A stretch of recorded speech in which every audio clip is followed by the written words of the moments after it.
In life, we all encounter obstacles, and those obstacles come in all different shapes, sizes, and forms. The question is, how do we handle those obstacles?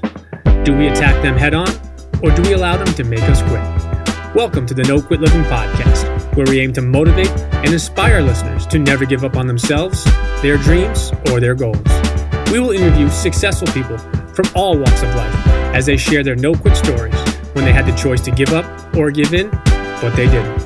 We thank you for listening, and we hope to be that jolt of positivity as you go for your greatness. Welcome to episode number 234 of the No Quit Living podcast. I'm your host, Christopher J. Worth, and today's theme of the day is being your best. Our quote of the day comes to us from Og Mandino. Always do your best. What you plant now, you'll harvest later.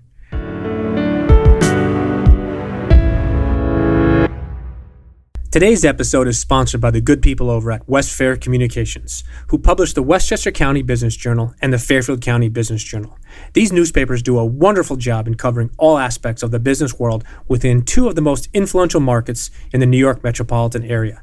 You can also take advantage of their daily news feeds, which keep track on the companies and thought leaders in these important regions. For more information, take a look at www.westfaironline.com. Trust me, once you start reading, you won't quit. I'm extremely honored to bring you today's episode. I've been a huge fan of Beason's work for many years. However, when I read his new book, I knew that I just had to get him on our show. The subtitle of his book, Be the Best in the World at What You Do, is something that we all need to read, believe, and ultimately go out and do. Whatever it is that you do, very simple, just give your absolute best. I hope you enjoy today's episode. Bo, I'd like to welcome you to the No Quit Living podcast. Yeah, thank you, Chris. Thanks for having me. I appreciate it. So the first question I ask everybody is, are you ready to bring it today? Yeah. Yeah, I am. That's kind of been my whole life has been, I've always asked myself that question before I do anything. And yeah, I'll be ready to go here. Awesome. So as you know, before we went live, the number one objective of our show is to both motivate and inspire listeners to never give up. And I was curious if you have either a no-quit story or perhaps a really challenging time that tested you and you could have given up or given in, but you didn't.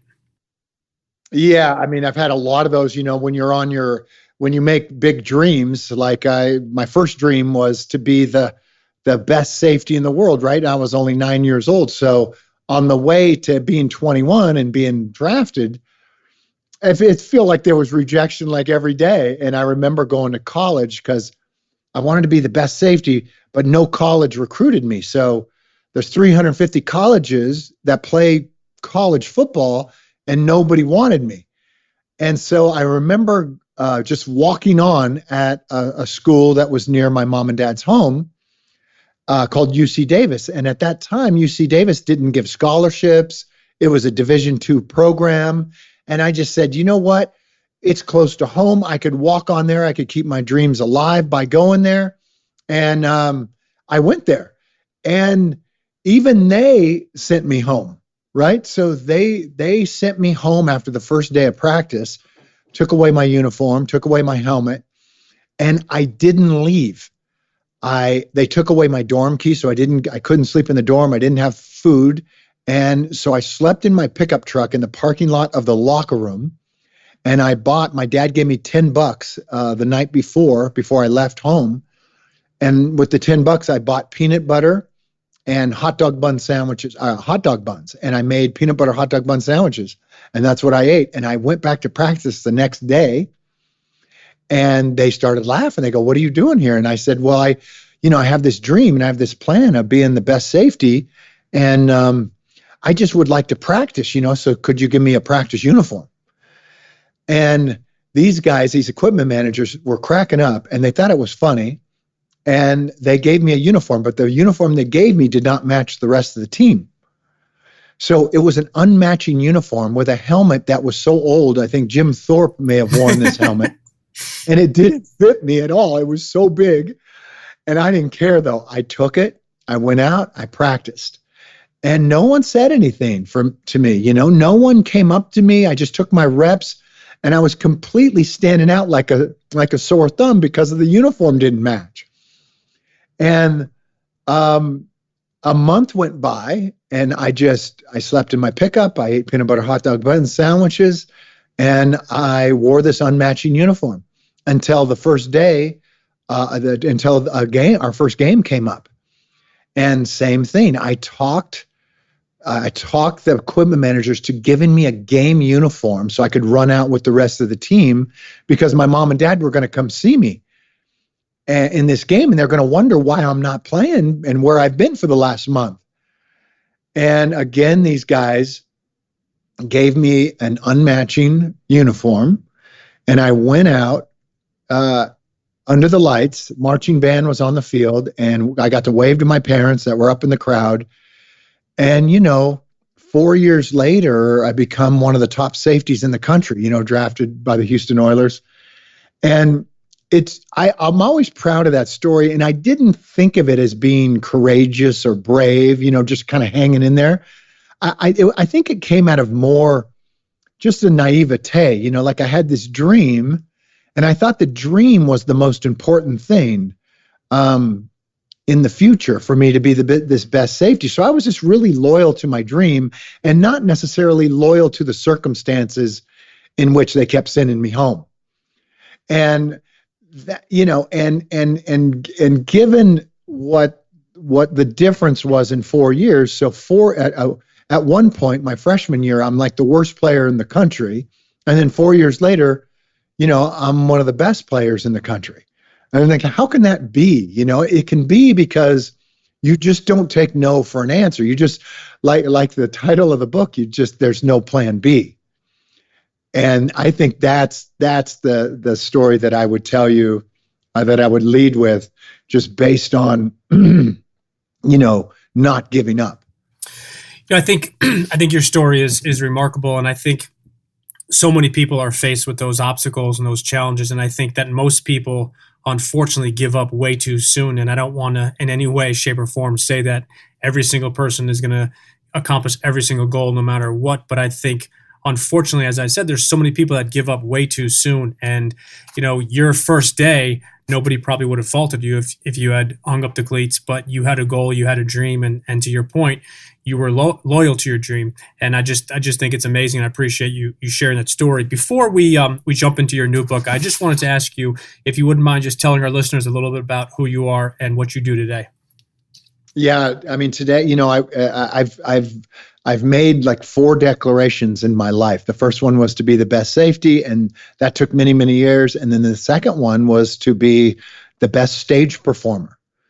And I made a plan. I moved to New York City. I began to study. I got a mentor, and and at one point, 15 years later, I opened a Broadway show called Run to the Litter that I wrote, and I'm the only guy in. And it was named by the New York Times to be the most powerful play of the last decade. And after that, I set a new one, and I wanted to be the best speaker and trainer. And so I just headed off on that journey, on that declaration. And that's what I do today. I speak, I go around the country speaking, and I train people on what it takes to be the best. And I also train people on their personal stories. So that's what I do. And then, having done all those 3 things, people kept saying, well, what of all these things, you end up being like, at the top in your field at these different disciplines. We'd like you to write a book about that. Like, what does it take to be the best in the world at one discipline, and then turn around and do it in a different discipline, and then turn around again and do it in a different discipline, which is why, I wrote the book, and that's the reason why, we're here. So I wanted to digest one thing that you said is declarations, and I wanted to get your perspective, if you wouldn't mind giving us the kind of just a little quick synopsis. I think, and correct me if I'm wrong, it's something similar to affirmations, but not in any way identical. And in your book, you talk about it quite a bit, but wanted to just see if you could break it down a bit as far as what a declaration is and what it means to you, but more importantly, how you've used it in your life. Yeah, I've always used declarations. I like the word. I like that I see the word goals, like a goal, or sometimes that doesn't do enough for me. But a declaration is different. So I'd like everyone to think about it like a Declaration of Independence. Like that. So that document was written 250 years ago by our founding fathers, and yet we didn't know them. Yet you and me and everyone listening to us today and everyone else we know in this country of America fulfills on that declaration every single day. So we live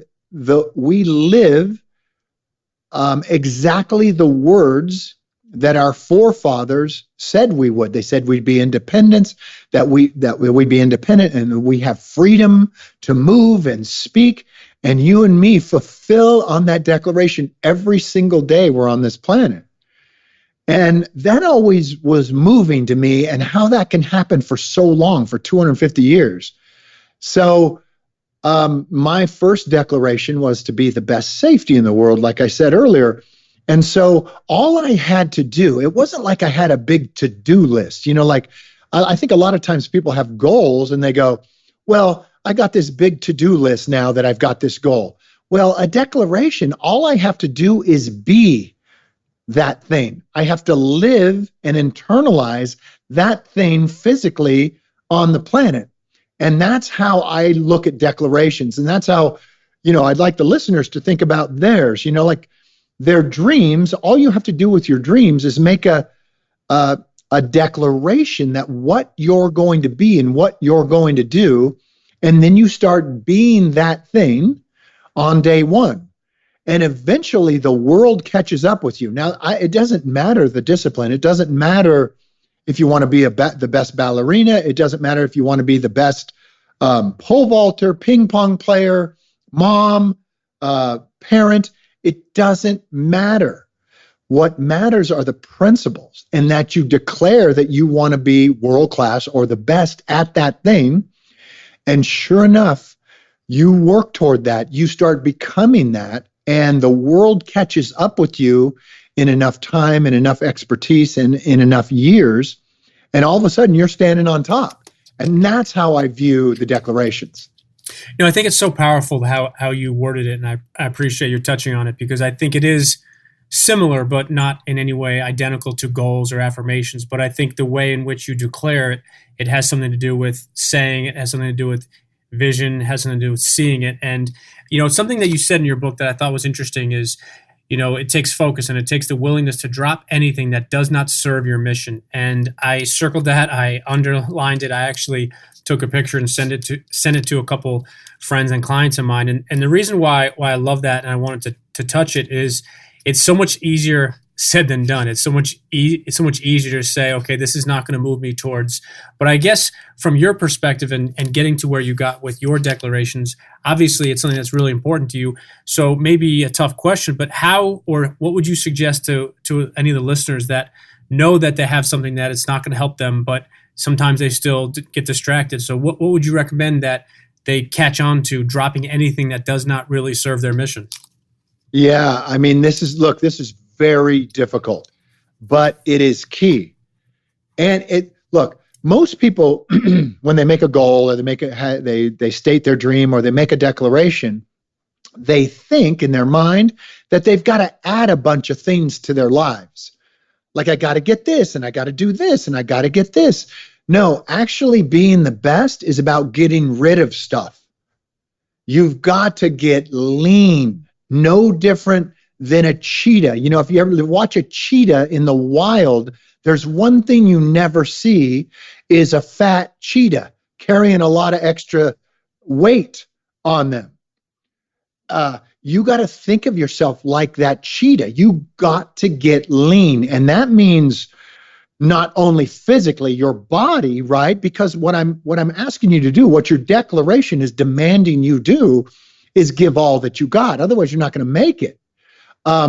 So you cannot be carrying extra weight, including negative people.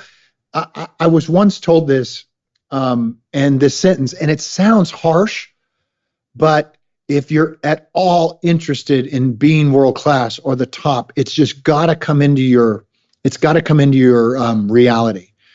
You have to have the ability and the wherewithal to destroy anything in your life that isn't the best, that can't get you there. So us human beings, we have a lot of loyalties. I would say a lot of false loyalties to maybe friends, or maybe friends that are negative and don't believe that you're put on this earth to be the best. So those friends are just got to go, right? I mean, because look, if you're going to drag around extra weight like that, you're just not going to make it. And so bad food is another great one. Like, bad food around your house is not going to get you there. Eating bad, drinking stuff, smoking stuff, that's not going to get you. That's got to go. So I just want you to look at your life and be willing to opt for your dream rather than being popular, or rather than hanging out with friends or negative people or bad food. Whatever it is, you've got to be willing to step away from it, because that will only hold you back. Now, sometimes, you guys, this happens in your own family, right? That happens a lot, because I would say the family, a lot of times, this wasn't true in my case, but a lot of times the family is the first one to try to bust your dreams. You'll say, hey, I want to be the best, I want to be a world-class grandmaster in chess. And what's the first thing that may come out of your family's mouth? Like, there's no way you can do that. We don't even know any chess players. I don't even know how to play chess. But you go, no, that's my dream, and that's my declaration, and that's what I'm going to dedicate my life to. And they're like, what? You're crazy. Well, those people are either going to extricate themselves from you, or you're going to extricate yourself from them, because your dreams are not aligned, right? So a lot of times you still love them, you still care for them. They just can't be involved with your day-to-day dream, the work that you're doing, because they're just going to drag you down the whole time. So you can imagine how you've got to clean your mission. You just got to have an open lane for yourself and clear a bunch of these distractions out of the way so that you can get there. I'm so glad you touched on all that you just did. And I'm actually in the process of writing my first book. And the title of the book is actually Addition by Subtraction. And I think it just falls in line with what you said. And sometimes you have to eliminate those things and those people. And you're spot on with not only your family, but sometimes it's your friends as well. And I think it's difficult to separate yourself, but sometimes you need to say, you know what, this is not going to get me, or this is not going to help me to get to this next level, or my mission, or my declaration. And I'm glad you touched on that, because it is important. One of the things we often talk about is the importance of a morning ritual. And I was curious if you have a morning ritual or routine that you swear by. I wake up the same way forever. It's funny, because I was woken up like this, and you read it in the book, Chris. But, my dad woke us up very early in the morning, and I'm the youngest of 6 kids. So he woke up all my sisters and my brother the same way, and me, by rubbing our backs. And he would whisper in our ear, and he would tell us that we were the best. He saw us as the best. He spoke to us like we were the best. And we were little kids. We weren't the best yet, but he kept speaking it and speaking it. And this went on year after year until I left the home, and went off to college. And even when I was married in my 40s and had my kids, we would stay at my mom and dad's house during like Christmas vacation and stuff. He would still say it. He would wake us up. He would tell us we're the best. Well, that's what I do every morning. I see my kids as the best, and that's how I talk to them. I wake them up the same way my dad woke us up, by telling them they're the best. And then they wake up hearing that morning after morning, day after day, year after year, until one day, just like we did, me and my siblings, one day we heard it so many times and we were embarrassed by it and didn't understand why he was saying that to us. One day we surrendered to what he saw in us. So we became what he saw. And about that time is when my brother was a first-round pick for the New England Patriots at quarterback and led them to their first Super Bowl. And I was a top safety chosen to the Houston Oilers. And as soon as we started to surrender to what he said, things started to happen. Like we became the best. We became what he saw. So that is my morning ritual. I start every morning by seeing the best and speaking to them as if they are the best, which is how that I see them. And then that starts my day as I see everybody and talk to everybody as if they are the best, because they are. Because Mother Nature tells us that we are. We were the first 300 million sperm on the day of our conception. We were the champion against 300 million to 1 odds. And a million years of design and evolution taught all those sperm to penetrate that egg and fertilize that egg. So you're telling me you're not the best? You are the best. 300 million to 1 odds, and you won the first race you ever entered.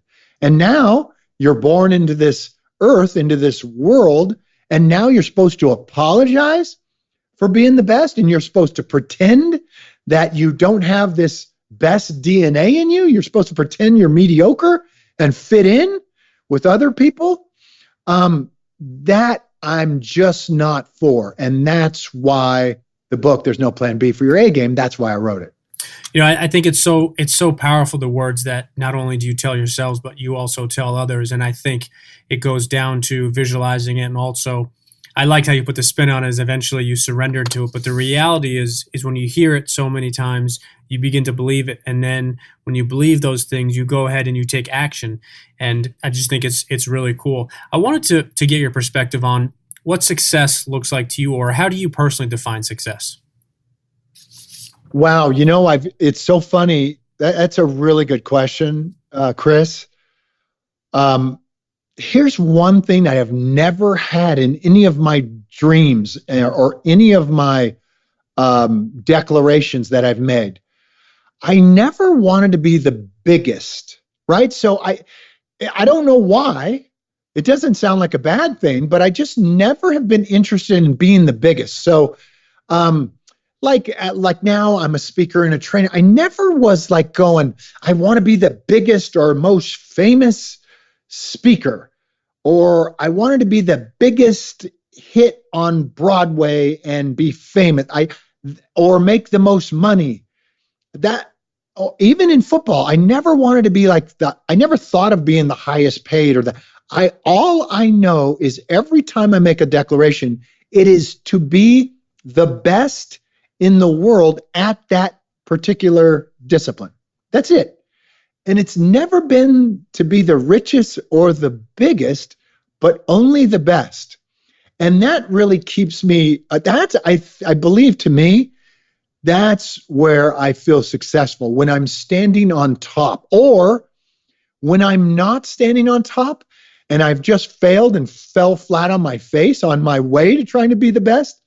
I always feel good there too. I know I'm on my path. That feels like success to me too, because I know once I fall on my face, it won't be long now. It won't be long before I'm standing on top, because I know I'm on the right path as soon as that failure and that struggle starts to kick in. So success to me is being the best, or being on the journey to the best, not the biggest. I love it. And I love that question, because there is no right or wrong answer, and everybody has a personalized answer. And clearly you do. And I appreciate it. So, not including your book, wanted to ask you if there's anything recently that you've read, or if you're reading something currently that you'd like to recommend to our listeners. Yeah. It's funny. I'm very weird like this. I hope some of you are like this too. I tend to internalize books. So and it might be from my performance background. So I memorize and attach these words from books to my molecules, right? So I don't just read, I don't read like, how a lot of people go, well, you should read 100 books this year. And I'm the opposite. I read like 5 books and I become those books, right? And I seem to do this year in and year out. And the one book that has really affected me so much that I give it out to all my year-long coaching clients, and it's mandatory reading, and that is Stephen Pressfield's The War of Art. The War of Art, written by a guy named Stephen Pressfield, who we've become friends, and he has spoken at my events. He is just, literally, I love Shakespeare, right? Like, so I'm very moved by Shakespeare, and I was trained on it. And when I read Stephen Pressfield, I go, man, this dude's the best. I mean, he's my favorite living author. And I always tell him, and he gets really embarrassed because he's a very humble dude. I always say, man, you're the best. And he goes, I go, Shakespeare is number one for me, maybe, but he died 500 years ago. So you're number one. And I tend to read his books and internalize them over and over again. He wrote another one called The Warrior Ethos. The Warrior Ethos. And then he wrote another one called Turning Pro. He is my absolute favorite living author. And what I do is just keep reading and memorizing and making sure my body becomes these books instead of just reading a bunch of books and not really taking them to heart, not really living them into existence. I'm so glad you touched on that, because a guest a few months back talked about how he actually reads a book 2 or 3 different times. So similar to you, it wasn't so much the volume of reading he did. It was more along the lines of actually taking that book and dissecting it. And I think it's important too, because the reason we ask some of these questions is we want to get ideas and suggestions for our listeners. And I read a lot of books myself, but one thing that I do is I underline, I highlight, I take pictures, I print things out, I rewrite certain things into my journal. And that's just the way that I take those things in. So I'm glad you touched on that. I wanted to ask you an interesting question, and I'm curious to get your answer, is if I could give you the opportunity to have dinner with anybody, dead or alive, who would you pick and why?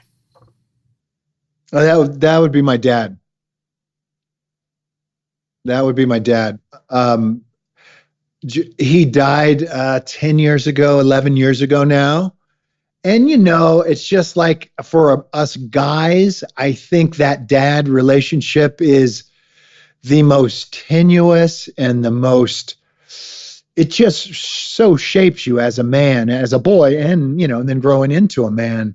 So I just loved our relationship that we had. But man, since 10 years has passed and I have kids now and a marriage, there's just certain things I'd like to, ask him, and what he did, what he saw, what he thought about, because he was a pretty simple guy. He was a cowboy, he was a rancher. So he was around animals his whole life. Very simple guy, and didn't appear on the outside to be like the most intelligent dude in the world, like not a philosopher or anything like that. But when he spoke, it really landed, it really had impact with people. And so he would be my guy. I think that would be an awesome dinner, and I would actually love to be there for at least a couple minutes, because I would love to get his perspective on the reason behind him telling you what he did and your brothers and sisters every single morning, because I think it obviously had an impact on you and to the success that you've had. And I think it's so important what we tell not only ourselves, what we tell our kids, but also what we tell our friends, what we tell people in our circle. So I think that would be an awesome, awesome dinner. And I wanted to see, and you might not have an answer, but do you have any advice as far as, or could you identify the best advice you've received in your life? Best advice. So I've never really answered this question, but I just think I just got a hit on it just now as you asked it. And I remember years ago, I had a football coach, and he was a very intellectual, smart guy. Wasn't your prototypical football coach where they're yelling and screaming all the time. He was very thoughtful and very intellectual. And he knew I was a good player. And he said to me, here's what I want you to do, Bo. I want you to slow down. I think you're going too fast. I want you to slow down your intensity and having to be in on every tackle of every play of every game. And I want you to start to slow the game down, pace yourself. I don't remember him saying the word pace, but I'm saying that. And that seems to be, I've always heard that advice, no matter what discipline that I enter, whether it's performing or writing or speaking or training or playing athletics. I think the best advice, and I never listened either, just so you know. I think it, isn't that funny? I think it is the best. I wish I did. I think I probably have taken that advice now that I'm 58 now. So, you do start to slow down a little bit, and you start to, I don't know, like just ease off on the gas a little bit and let things come to you a little bit. I used to just be, my hair was on fire and I was going Mach 3. And I do wish that I listened to that back when I was, a kid. Because I think I could have played a lot longer. I would have had a lot more longevity. So yeah, I think that is the best advice I ever had. I think it's great advice. And I think it's, to your point, I think it's something that we all probably could have used at some point in our life, because I think we tend to go too fast and want things too quickly. And I think not only possibly getting hurt as you did, but playing football and anything in life is, there's times to go quick, there's times to go fast, but there's also times to slow it down and enjoy it. I wanted to jump over and switch lanes into what we call our hot seat questions. And the only request we have is that you spit out the first thing that comes to mind. Okay, even if it's foul language? It'll be edited out if it's foul language, but I don't think it'll be foul language for these questions. If it is, you'll probably be the first one ever. Oh, that's funny. All right, so if you had one last meal, you could absolutely pick anything. What would you pick? Pasta. Favorite sport? Football. Favorite team? Rams.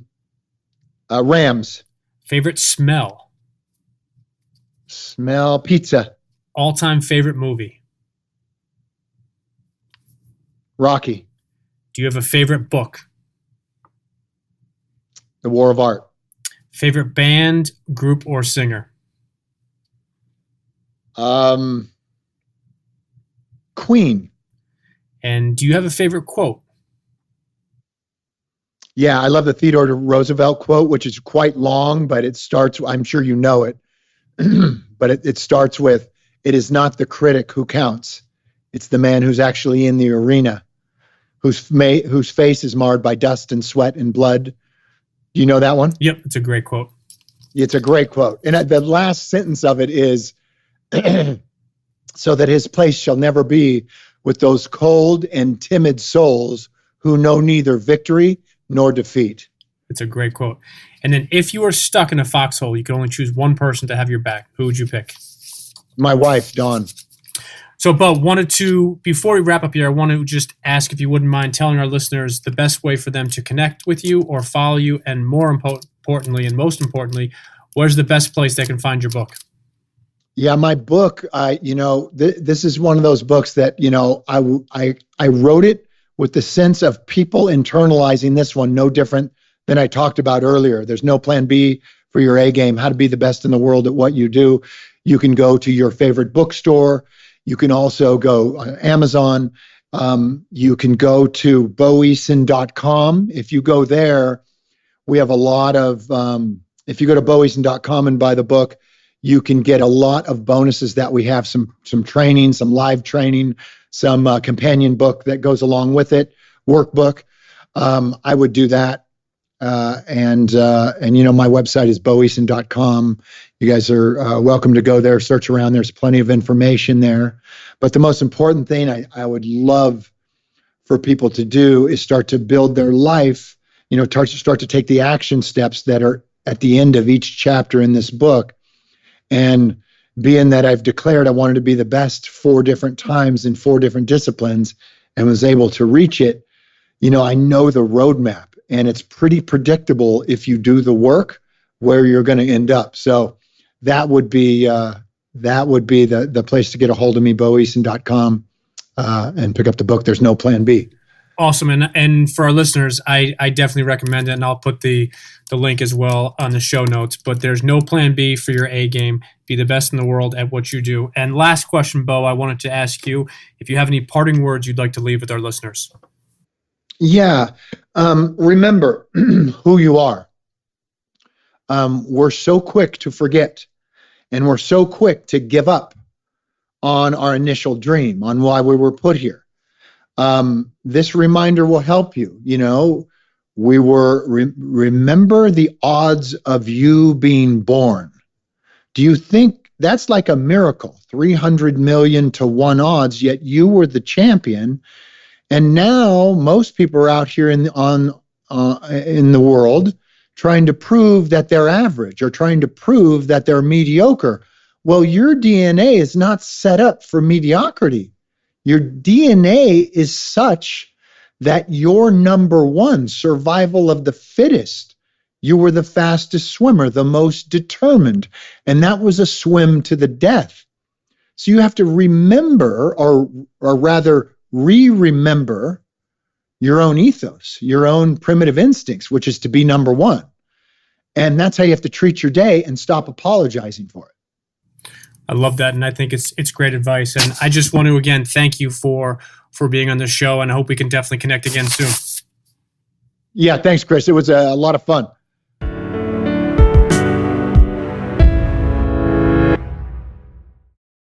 Thank you for listening to episode number 234.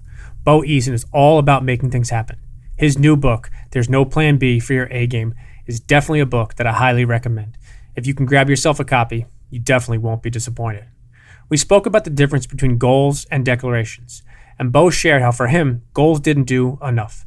Instead, he has used declarations throughout his entire life, and today he's teaching, coaching, and inspiring many others to become their absolute best. Bo knew that he wanted to be the best safety in the NFL, and he declared it, put in the work, and eventually he achieved it. The best part about his story was that he was not recruited by a single college football program, and it didn't stop him from accomplishing that huge declaration. In his parting words, Bo shared his belief that nobody was brought into this world just to be mediocre. So no matter where you are today in your life, make a decision and declare today that as you go for your greatness, you will give your absolute best effort to become the best version of you.